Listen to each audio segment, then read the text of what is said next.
Okay, in 5, 4, 3, 2, 1. This week on Simulcast 234, we're talking about E3, the iPhone 6, lots of LG devices, and is Google Glass going to retail? We'll talk about it all right here on the Simulcast. It is Wednesday, June 11th. I'm Bill Stebbins, and you are listening to Simulcast 234. Patrick and I have reconvened, and we have some tech to talk about. What's up, Patrick? Not much. How about you? I'm having a pretty good week. I haven't been at work. Well, I've worked. I just haven't been at work all week. So, God bless telecommuting. yeah, I had a conference last couple of days, and worked from home today. I gotta drudge myself into the office tomorrow. At least it's the last half of the week, so you're past the halfway point now. That's right. It's hump day. I've already made it through. All I have left to do this evening is this. Woohoo! So, can't beat that. So, I guess we'll get right into the news this week. There was I don't know if it was a feature, but we'll call it that. Some people have been digging around in the iOS 8 beta, and they found that there's a feature where it will randomize the MAC address, and I guess that's cool. What that'll do is, give you some privacy. So if you're walking around with your phone, companies can't tell that it's your phone because the MAC address will, and the MAC address is what's assigned to either the Bluetooth or the Wi-Fi. In this case, we're talking about the Wi-Fi, and it's like a serial number basically. That'll be randomized, so they won't be able to tell it's you. Cool, I guess.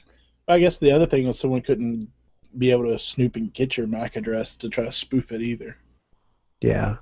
I mean, on the one hand, it sounds really cool. On the other hand, I use MAC addresses here in my house to automatically assign IP addresses and apply different permissions and policies through the router. And I know, there's ways around that anyway, but we're talking about like my kids' devices. Yeah, and the last thing you need to do is just have it so that it becomes impossible to do it because it keeps randomizing it. Right. So I guess that's Apple's intent. It's also kind of sounds like they're gearing up to do some of their own stuff, and so maybe they're trying to prevent other companies from getting in on that action. And one of the things I'm wondering, because I've seen some different articles about the MAC address thing, I'm wondering if it'll limit it only to if you go to like a public Wi-Fi that isn't locked down versus like a home one, where at that case you might want to lock down your MAC because you may have your home server set up to only allow certain MAC addresses to connect. So maybe it'll have a ability to determine the type of network it's connecting to so that it'll do that or not do that. I mean, see, that makes much better sense to me. I mean, it seems a lot more consumer friendly to kind of take care of your stuff where they need to take care of it. Otherwise, just let you do what you need to do. Yeah, because I could also see this being a nightmare for like some offices because they may also lock it down by a MAC address, and a lot of people using iPhones, if it keeps randomizing it, that's going to cause a lot of IS departments to be going crazy. That's true. So I guess we'll see. We're probably 3 months, 4 months away. Usually it's September, October. Yeah, so we're 3 or 4 months away before we see the new iPhones, which there were some leaked photos of the iPhone 6 supposedly, and I'm not quite sold on these yet. I guess I'm at the point where I'll believe it when I see it. When I see a bigger iPhone, like an actual bigger iPhone, not a 4-inch. Yeah, I mean we've heard the rumors like for the last 3 years that they're going to offer a bigger version or this will be a bigger version. That said, if they do offer a bigger one, I've said before, I would actually consider making that my second phone on my second line. Because one of the biggest reasons why I've refused to ever use an iPhone, other than historically where they've had everything locked down, which iOS 8 seems to be going away from that, is the fact that I have big hands. I can't handle a little tiny screen. I mean, even the Thunderbolt at 4 inches was still tiny. Right. Well, And 4.3, but and Apple does weird. I guess it's weird to me. They make their devices tall and skinny.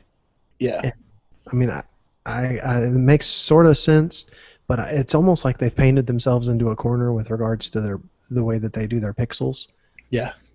So they can't really do 1080p, and that to me doesn't make sense given that you'd be watching video a lot on it. Seem like you'd want to have the aspect ratio fit that screen, but I don't know that they can do that now without some kind of major change. Well, I mean, that's kind of like the thing with the iPad being a 4.3 profile. You run into issues in the long term.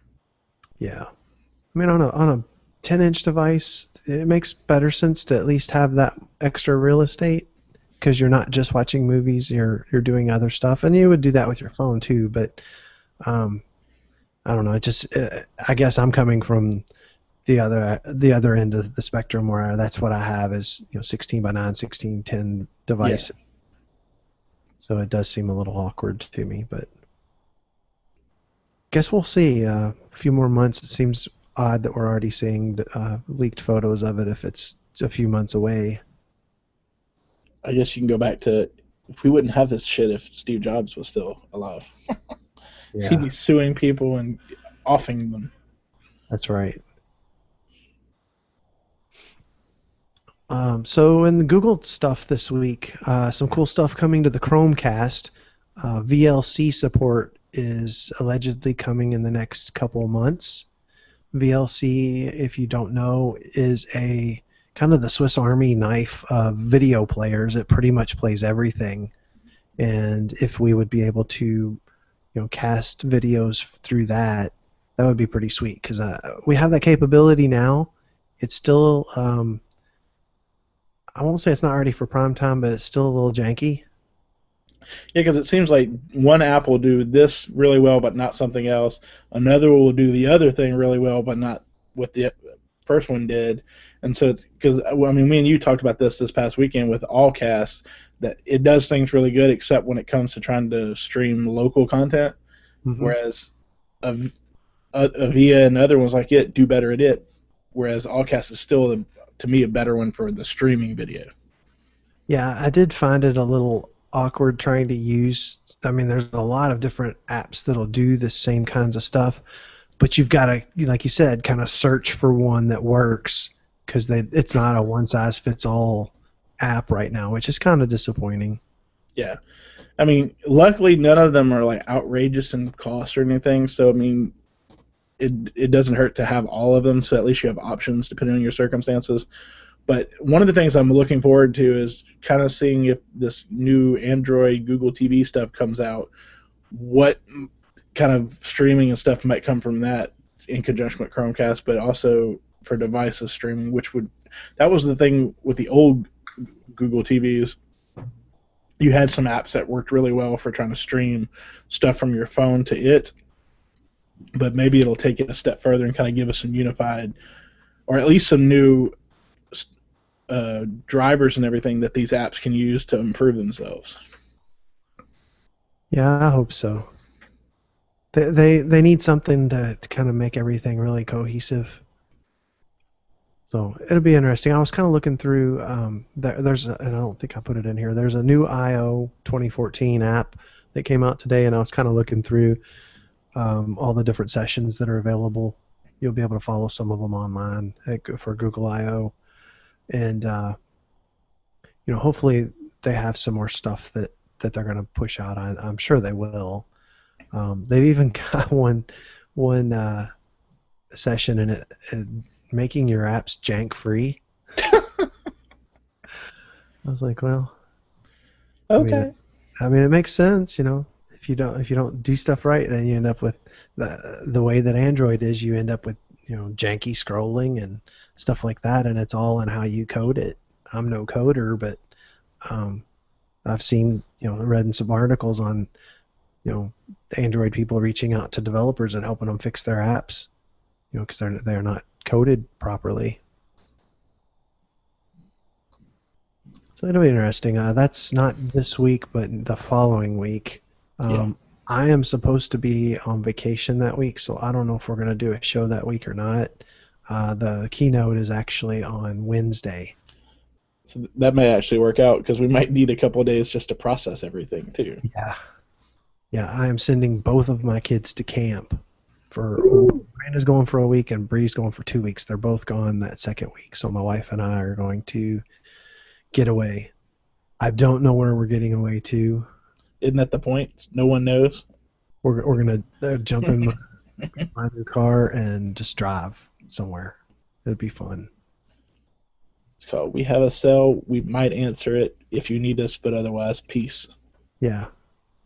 Call grandma if you need something. Oh, and let the dogs out, will ya? You figure with everything becoming automated now with over Wi-Fi and everything, the next thing you're going to have is a doggy door that you can open from Wi-Fi with a camera that lets you know, oh, my dog's ready to come back in. Click the button on your phone. Boop, they're back in. They actually have a collar and a door system so that the dog wears the collar and the collar lets the door know that it's the dog and that it will open or allow the door to be pushed open. Interesting. Yeah, I don't think it's NFC. It's got to be something else similar, but I thought that was Proximity type stuff. it's cool. Of course, my dog would just rip it off and chew it up. So, like, screw your collar and door. The LG G Watch, we've got some specs on that thing. It looks pretty interesting, I guess. They're claiming a 36-hour standby / battery life. And the release date is like a month away. I've been kind of really keeping an eye on the Motorola one, but I think what my goal is going to be let them come out, see what they're actually like when they're actually out in production, and then make a choice. That way I can kind of see what works best. Let someone else pay ahead of time and decide and get the bad watch. Yeah. So they're saying 512 megs of RAM, 4 gigabytes of storage. I don't know if you watched The Tonight Show, but Josh Topolsky from The Verge was on there the other night, and he was showing off some gadgets. And that jerk has a Moto 360. But he was just wearing it. He didn't actually show that off or mention it or anything. But a lot of people caught on pretty quick because, I mean, and it didn't look like, here's my wireless charger, right? Uh-huh. And it wasn't like quite that big on his wrist. Uh-huh. It was fairly big, but it wasn't like outrageous. It would be something I would definitely wear. So I was like, basically like diver watch size. Yeah, I mean it's a big, Randy Jackson Yo Dog size watch, but I mean if it's functional, then I won't care. Yeah. I mean, screw it. Give me a Pip Boy. Yeah. Well, I'm sure there'll be some watch faces for you. That'll be cool. But I was looking again. They've got the Samsung Galaxy Gear refurbs for like $90 now. I thought I'm not gonna buy one. I've slowed down wearing a watch. I don't wear one, but about half the time now. Mm-hmm. And I'm kind of thinking, once the Moto 360 comes out, I'm definitely gonna wear it. Mm-hmm. At least work and stuff, because that'll be really handy when I'm in meetings and can triage my emails and stuff like that. And you can check messages without having to be the person who picks up their phone when you're like in a meeting or in eating. Yeah. I mean, if I'm meeting with somebody on my team and doing a one-on-one, a lot of times I need to make sure that, when somebody's calling, it's not like my mom needing something right away or whatever. But I also don't need to answer the phone if, somebody from SiriusXM's calling me or something like that. So that'll be really handy. Yeah. And honestly, the Gear would have probably been still in my stable had it worked with other devices other than Samsung. Weren't they supposed to be updating it to Tenzin? Yeah.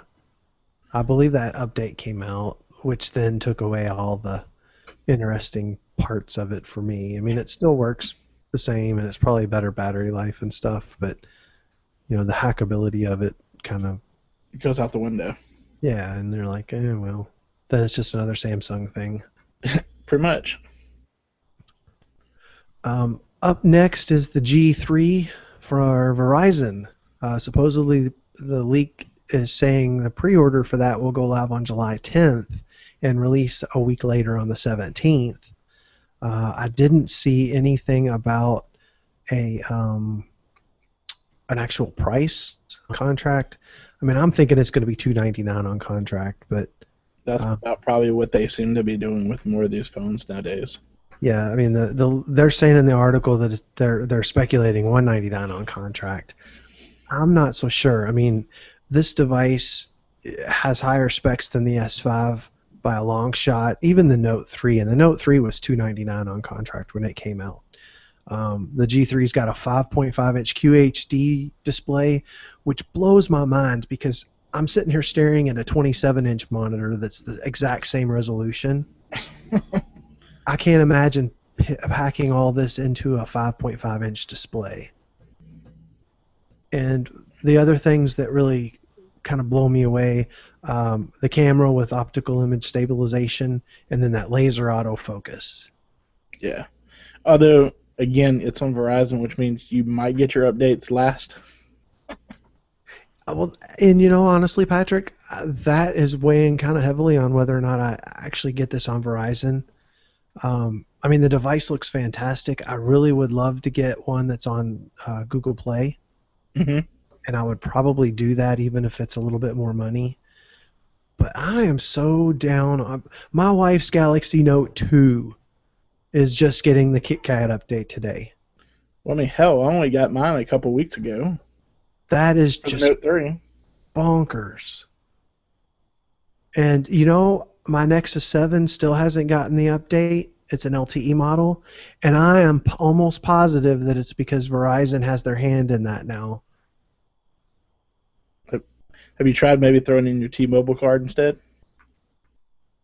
No, because I looked, and normally they post the factory images first, Uh-huh. and those aren't out there for either model. There was like a 4.4.2 and then an R2, which they indicate was for Verizon, and neither of those have been updated. But I'm guessing they're going to try and just combine it all into one major update for both devices. Just call it the LTE Yeah, update, since right. it's supposed to be unlocked for everybody.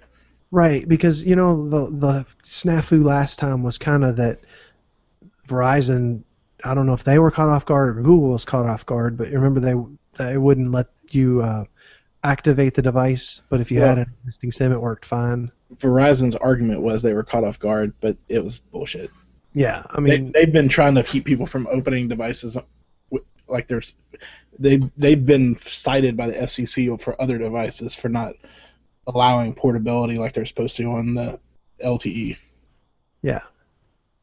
And so I'm at the point now where T-Mobile coverage is good enough, fast enough, in enough places that I'm probably going to stick with T-Mobile for a while. I still have my Verizon line, and I'm using it with my tablet and as my hotspot because I've got an unlimited line that's grandfathered, and it costs me about $40 a month. So I'm just sticking with that. And then if something comes along on Verizon that I really want to use, I will. Well, right. I've been kind of debating, because if I do decide to go with the second line, or if I decide to go like iPhone, it would make more sense to do that on the Verizon one, because Verizon unlocks the iPhone on theirs, which you can actually basically just throw in a SIM for T-Mobile or whoever else and use it. So that would make sense on it, and then or do like you do, if they come out with the Nexus 8 like they've argued and it's an LTE one, put that as my device on my Verizon line and just get a unlocked phone that I really want to use on my T-Mobile. Yeah. For Android. And I saw some rumors, I think it was the day before yesterday, somebody from Android Police maybe, I can't remember, was posting the Nexus 9 soon. I'm getting to where I think like an 8.9 or 9 would be damn near perfect for my needs. Well, that would also put them right in the sweet spot for which is the big market right now with the iPad Mini. Yep. So I'm really hoping that comes true, and my fear is that it will, but they won't have an LTE model. I absolutely want an LTE model. Yeah, I think if whatever the new one is, if there's an LTE one, I'm definitely paying the extra for the LTE this time. Yeah. I mean, it is so. I know you can tether, and I've said that before that you can just tether, but it is so much more convenient just to pick up your device Yeah. and use it, and then on top of that have a hotspot already built in with a big ass battery. Yep.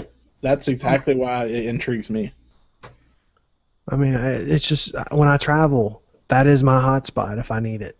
I mean, that's why I went with the Note 3 over the S4 when I got it, was because I wanted the bigger battery. Yep. For exactly that, for hotspot. Yeah. I mean, it'll go all day, and the battery won't be dead. It's just, working as your hotspot. It's wonderful. Let's see. AT&T is rumored to be the first retail stores with Google Glass. I don't know how I feel about that. I'm not a fan of AT&T, and they don't seem to be like the company you would like. Seem like T-Mobile would be the company you'd want to go with. Yeah. They'll try anything. Them and Sprint, which might be the same one soon. But yeah, and we don't know when that's going to happen or what the retail price on Google Glass is going to be. I'm still interested to actually have a pair of my own.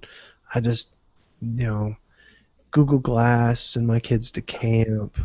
Well, I think the big thing, me and you have both agreed, wait till it gets more into the consumer version of it, which means that it won't be $1,500. Yeah, and it's really a cool device. I've used it. I mean, a friend of mine has it, and it really is cool. But 10 years down the road, am I going to be that guy that spent $1,500 on Google Glass and it's in a drawer somewhere? So I'm like, I'll just wait until it's more affordable, and then I won't feel so bad about walking around with it. Because right now, if you're walking around with it, and anybody knows what it is, they're like, "Oh, that dude had $1,500 just to throw away." No, don't lie, Bill. 15 years from now, you're going to be the guy doing YouTube videos talking about, you remember this piece of technology? Be like, hold on, let me show it to you next to my what was my StarTAC, my Motorola StarTAC. I actually looked at eBay the other day because apparently the GSM version you can still activate using a T-Mobile card. No. Yeah. That would be hilarious. Excuse me. Of course, it uses, my favorite is when people talk about full-size SIM. It uses a full-size SIM. It's the size of the full credit card. Oh, wow. Which I guess in a way you could probably just take it without popping it out of the card and just, because it's still that one little tiny square, but it's on the full credit card size thing that pops into the bottom of it. Wow, that's awesome.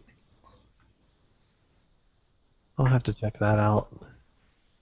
Because see, the Verizon version of stuff won't work because since they have to activate it, they won't do it because of the FCC rules, because it isn't 911 compatible, and therefore they can only have, I think, up to 10% of their phones, and so they reserve that for the legacy customers already on.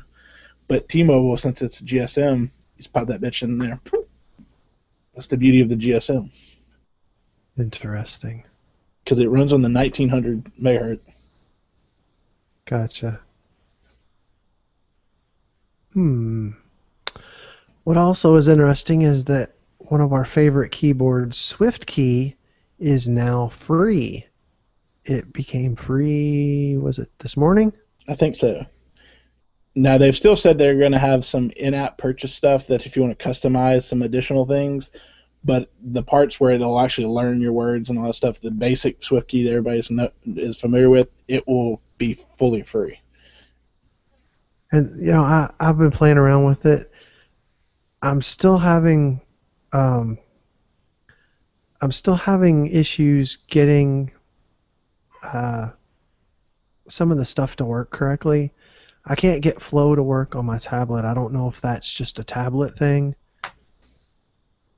but that's kind of annoying. Have you played with it at all?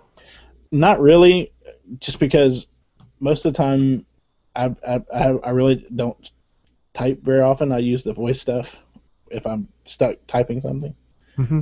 And I've noticed sometimes, like on my Nexus 7, sometimes the keyboard goes a little crazy anyway, where it doesn't want to go away, Right. and so I try to avoid it when I can. I hear you. Well, they've got some pretty cool themes out there now, and then basically the strategy they're taking is, hey, we're going to give it to you for free in the hopes that you'll buy themes from us. And that makes sense, I guess. I mean, it'll get it in more people's hands. I guess they figure now that they're going to have a chance to have it on iOS, it's going to get more visibility. Of course, some of the Swiftkey I had free anyway because it was several times it was the app of the day for Amazon's app store, which I haven't used in forever. Yeah, I actually bought it a long time ago, and I didn't have any problems paying for it. But yeah, it's interesting. And I can see with now that it's also going to be a big player with the new keyboards for iOS, you could see paying for something because you want to kind of have a consistent feel across different devices. Right. And they gave me, since I was already an owner, they gave me a pack of like 5 custom themes for free in their new little store. Nice. Yeah, that was pretty cool. I played with it. I played with it on my tablet. It's got like a split thumb keyboard. That seems to be okay, but I'm more of a swiping, flow type thing, and it won't work on my tablet, so I don't know. I'll get it figured out eventually. So let's go on and get this miscellaneous stuff out because we've got some E3 stuff I want to talk about. This is court stuff, so I'm gonna just throw that to you, Patrick. So essentially, the 11th Circuit, which is basically Alabama, Georgia, and Florida, the appellate court for that area of the country, the federal court, they actually just issued out a decision, which is the first of its kind, where basically they ruled that the warrantless collection of cell phone location data is unconstitutional, that it violates your Fourth Amendment rights. And if this was in a case where there was an individual who had been convicted and he was serving 126 years without the possibility of parole for several crimes, that they had used basically location data to say that he was in the vicinity when all these different crimes occurred. Well, considering the fact that the evidence showed he obviously was actually a criminal, they didn't completely throw his out. They just reduced his sentence. But for in future cases, there is now at least jurisprudence out there that people could use to argue that the cops have to go get a warrant if they want to get your cell phone location data. Interesting. Of course, until the Supreme Court rules on it, it really depends on where you live in the country, depending on what your courts are going to rule. But it does show that at least the courts are starting to kind of account for this collection of data mining and things that are occurring. Now, of course, that doesn't mean the NSA can't collect it, because as we've learned, the law doesn't apply to them. Yeah, that's true. And then the other piece of miscellaneous news is there's Amazon and Warner Brothers have been having kind of disputes on trying to come to some licensing agreements.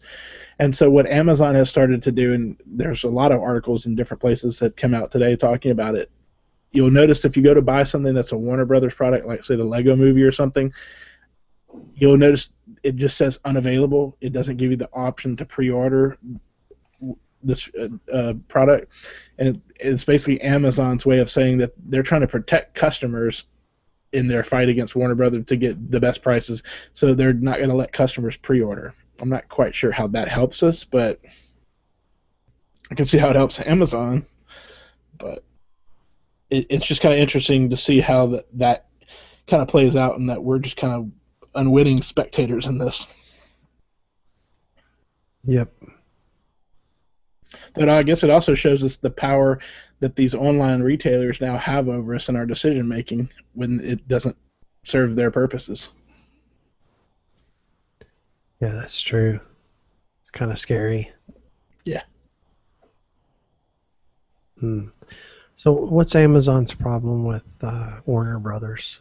I think for part of it is some of the products that Warner Brothers has, they want to get better deals on.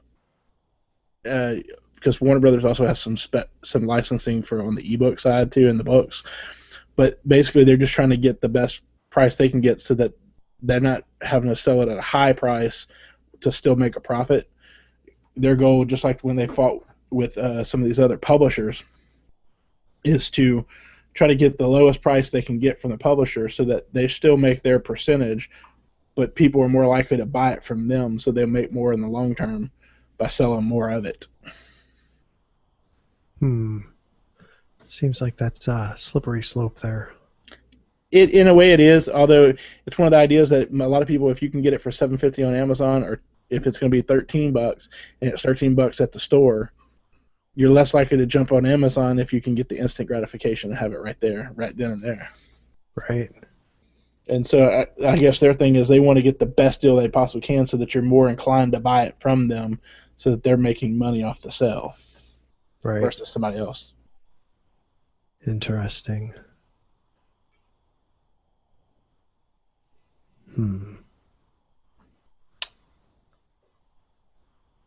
Okay. So E3. E3. Games galore.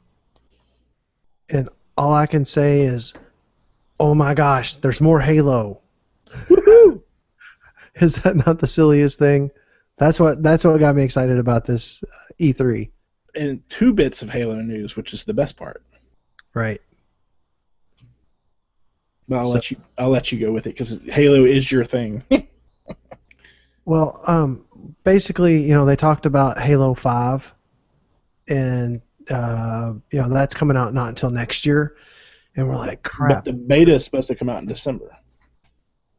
There's a beta for it. I don't know how long that'll run or anything, but it'll be interesting to see how that works. But in the meantime, one of my favorite versions of Halo, probably my favorite version of Halo, was Halo 2. And one of the things that they're going to do, sorry, I knocked my robot over, is Halo 2 is being remastered. And so you're going to be able to play Halo 2, I guess it was just Halo 2 is all it was called, in their multiplayer. And it was the first multiplayer that was on Xbox Live for the Halo series, and it was just fantastic. I can't tell you how many. I think I had 4,000 or 5,000 games logged. And that's crazy, right? I can remember being crazy like that when it came time to like StarCraft and stuff back in the day. So true. But I mean, it's always great when they'll take and remaster something. Because I mean, I know when it came out, I went back and they remastered Gears of War 1 and 2, and it was sold as a collector set, and it had the online stuff along with it. And so I went back and got it because I actually got introduced into Gears of War with 3, and I loved it so much, so I went back and got the first 2. But with Halo 2 it was a big deal back in the day, and so it is nice to see that, in that the fact that it's being remastered for these these next generation consoles, which is nice too. Yeah, it's going to run at 1080p. The best part though is it's all 4 of the Halo series. So Halo Anniversary, Halo 2, Halo 3, and Halo 4. You're going to get on one disc. It's called the Master Chief Collection. You're going to get all of the first 2 that are remastered. You're going to get all of the content that was something you had to buy originally. You're going to get all the multiplayer stuff, and it's all dedicated servers. Yeah, and dedicated servers. And apparently, you're going to get a ticket to the multiplayer beta for 5. I mean, I've already got it on my calendar. I'm going to buy it. I need to. $60 for those 4 games. I mean, I won't say it's a part of my childhood, but I mean that was 10 or 11 years ago when Halo first came out, and I was just blown away by it. And I probably, I mean, I probably spent, 4,000 games. That's probably I don't know how many hours of Halo that is, but every Tuesday night we played for 4 or 5 years. Yeah, and I mean, and essentially what you're getting is you're getting a remaster. You're getting Combat Evolved, the Anniversary Edition, Halo 2 Anniversary, Halo 3, and Halo 4, Right. all on one disc.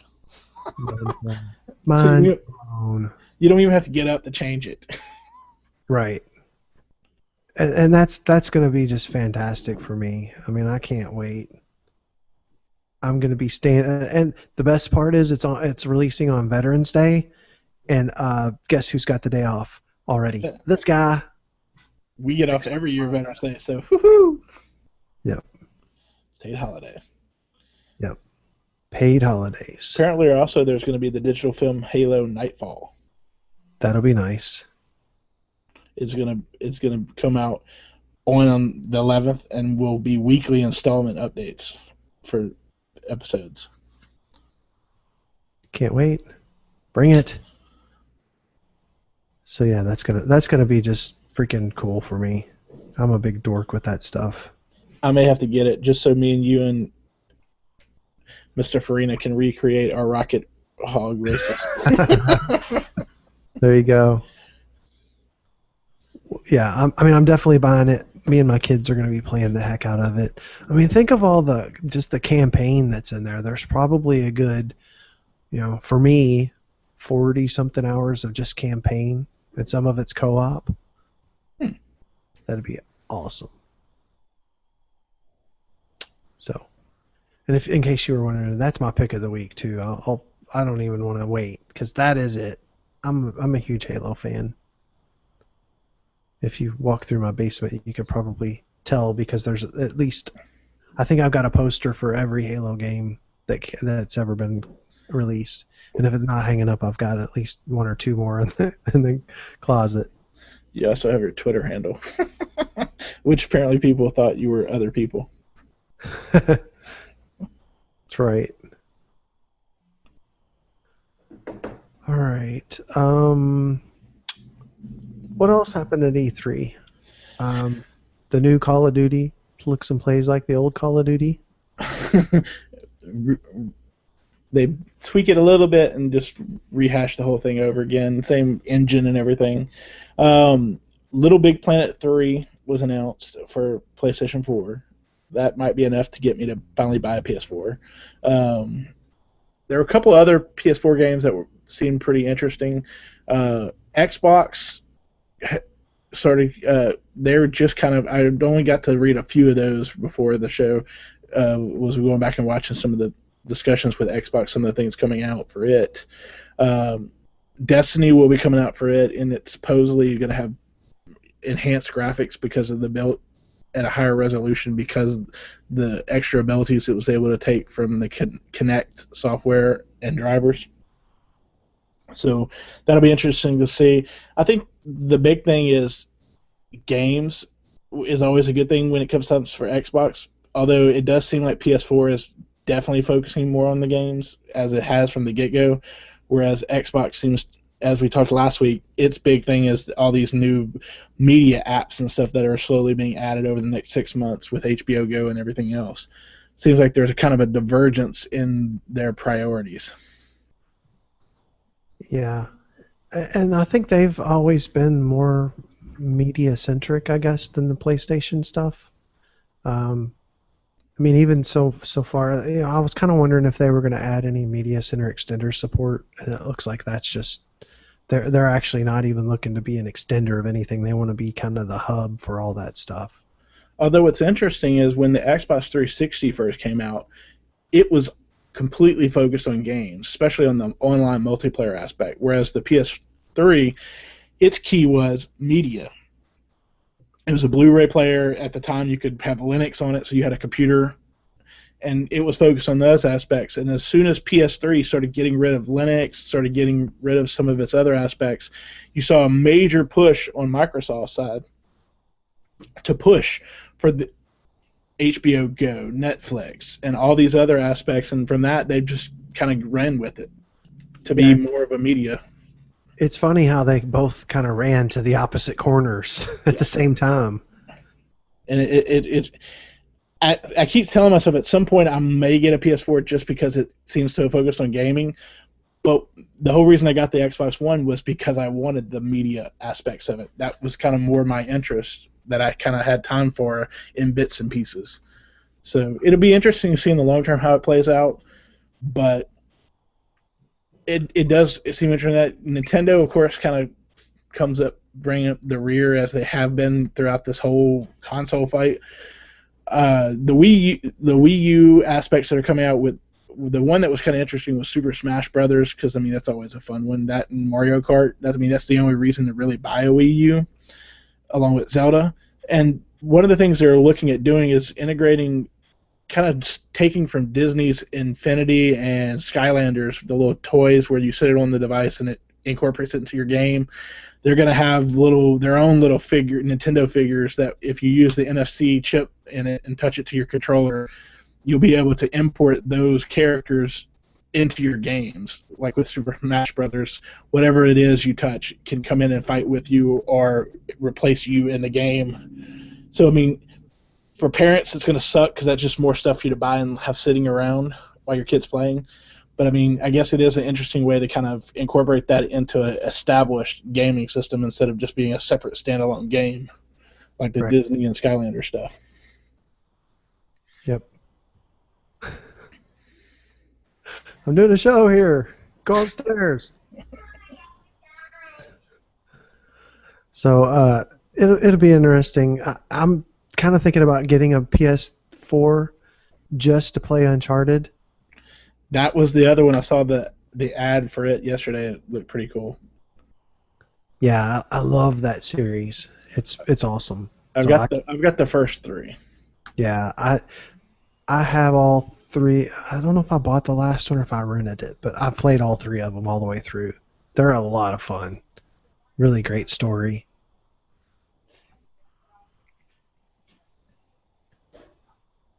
All right, so this is the part of the show where I remind you that we're on Google Plus and Twitter, and that was one of my kids I'm sending to camp. Now you can see why I'm sending her to camp.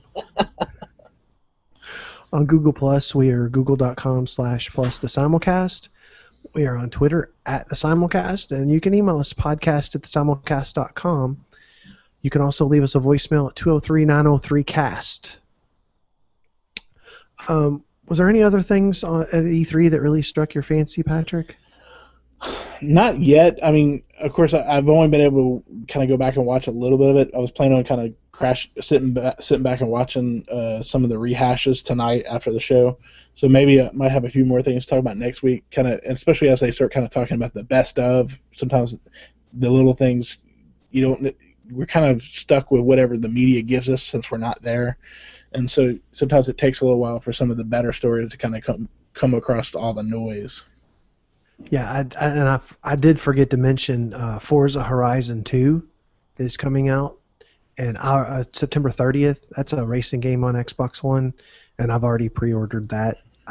It was an instant pre-order for me. If you're a car person, then yeah, it just looks freaking awesome. Which, speaking of, one of the other ones I remember seeing that they announced for PS4 was Driver's Club.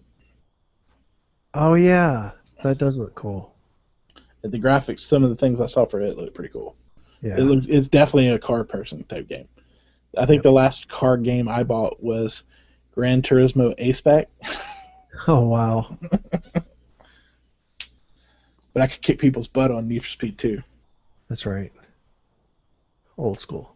Break out the McLaren. Over. So moving on to Casting Couch, I have finally started to watch again Orange is the New Black. I know season 2's out. I'm still in season 1, but I've progressed. I was stuck at I think I just finished episode 5. I'm now up to I'm going to start episode 11 tonight. Woohoo! I haven't really sat down and watched it yet. Is it really good? Um, it's yes. Uh, how do I answer that? My wife didn't care for it, I don't think, so I've just kind of gone on without her. But it's funny. It's got some interesting parts to it, and I think it was a little slow to get started, and now it's kind of, in the last few episodes, it's really picked up. And I've seen a couple of scenes from the next season, and it looks really interesting. I may have to check it out. I mean, with the summer hitting, like all my shows are on hiatus, so I need something to watch. So Yeah. that may be something to pick up. Yeah, the problem I'm running into is, I'm finally getting some time in the evening, and I'll be like, hey, I'm going to sit down and watch this. Kids are already in bed, and it'll pop up and say, both of your sessions are already in use. Like, what do you mean? I go upstairs, and there's a faint glow from each door. And like, are you watching Netflix? No. And all of a sudden, the faint glow disappears. It's like, get on Amazon Instant, find something to watch. Yeah. Darn you. You meddlesome kids. Yep. So what do you have this week? Game of Thrones season finale this coming Sunday night. It's kind of bittersweet. I'm ready for it because it's going to be over. It's going to be an extended episode, but then I also have the reality that after it's over, I have 9 months before anything else comes out for it. So I'm really in the look for trying to find something new to watch this summer to kind of until the fall shows get back. Yep. So that's one thing. If you guys have any recommendations for shows, whether it be on Netflix, Amazon Instant, or whatever, tweet it to us. I'd love some new shows to watch this. Yeah. I'll keep hearing. A buddy of mine at work keeps telling me Justified and Burn Notice are two that I need to watch, and I haven't seen those. I always liked I've watched a bunch of Burn Notice. It was pretty good. That was one of the shows my dad liked to watch. So I'd occasionally, when I was visiting with him, I'd watch that, and I think it was Royal Pains. I think was the name of the other one. Pretty good.